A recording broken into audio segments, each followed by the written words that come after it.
So this is my Volvo S80 from 2011, and this one came with footwell lighting of this incandescent type. But Volvo later, I think it was around 2012, they started using these LED modules for the interior lighting, for example the footwell lighting.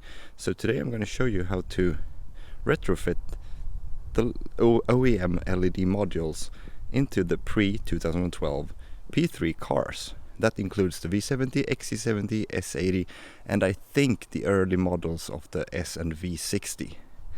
So it's not going to be a straight swap, but with a little bit of time and simple tools, we can install this nice 3500 Kelvin LED model from Volvo into the footwell lights of this car.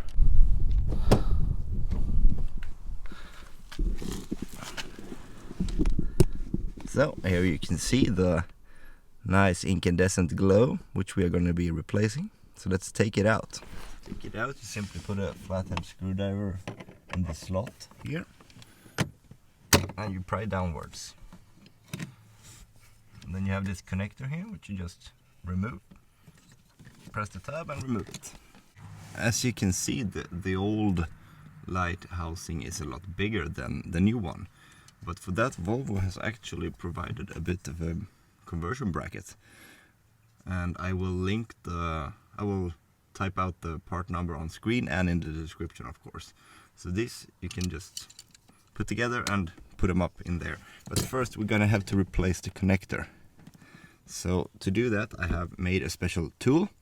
These are commonplace, but I just happen to not have one of those, so to remove the cables from the connector. So I'm going to show you my tool now. So here is the tool. It's basically a broken off needle. So the eye has been broken off, and it fits perfectly in the terminal, and I just push it in right now. There's this pull tab. You got to pull this up first, of course. The flap.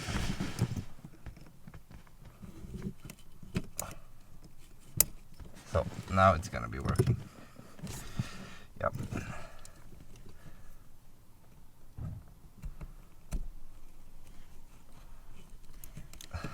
See how easy it went? So this is the negative. So let's just connect that to the negative of terminal.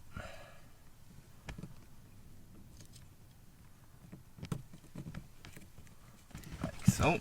So we don't short anything out. Now let's do the same for the positive.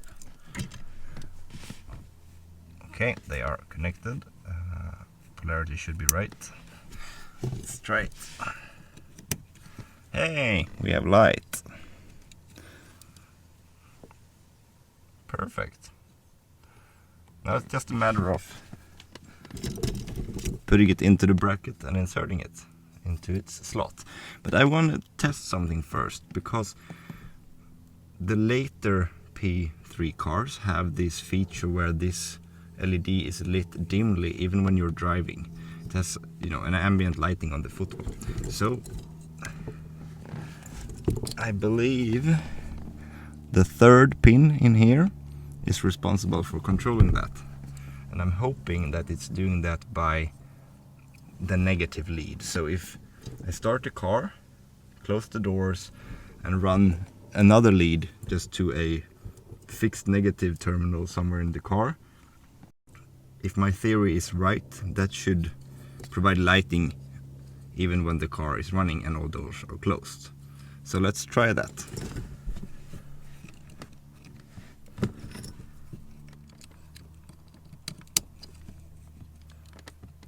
Okay, let me just close and open the door again and see if we can get the light to turn on.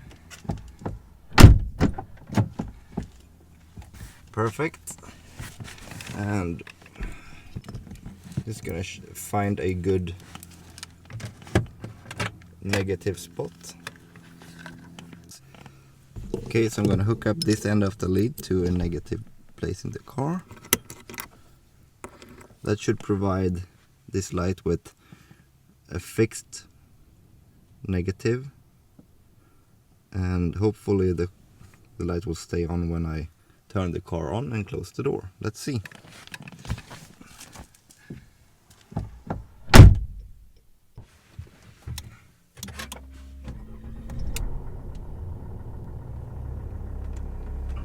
work. So if I remove the negative terminal now, it turns off. This is perfect.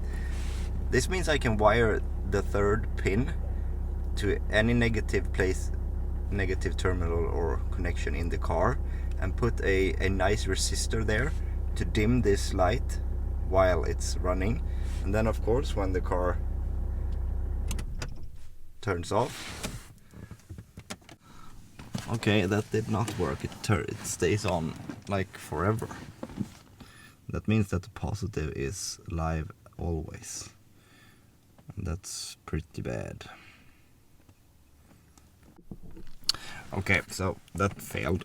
To get this to work the way I hoped it would work, you need to find a ground pin or somewhere to connect this third pin to that does not have ground when the car is off, because the positive is positive and live even when the car is off. Probably times out after 20 minutes, I don't know, but that's not how I want to wire it up. So this was just me experimenting, but it did not work. So if anyone knows of a place where I can hook this up that will not be connected to ground anymore after the car is locked or the doors are closed, please let me know. But until then, I'm just gonna button this up and show you how it looks when it's all installed. I removed the test lead, and we're gonna insert it all into this one. So let's see.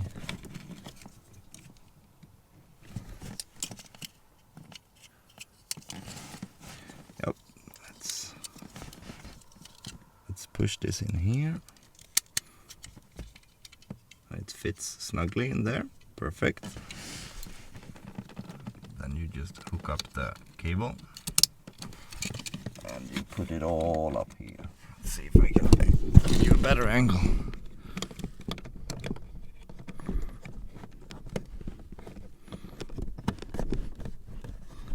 It just pushes into place. Perfect. There we go. I'm not sure how well it's picked up on camera, but it has a whiter shade than the incandescent bulb for sure, but not xenon white or 6000 Kelvin.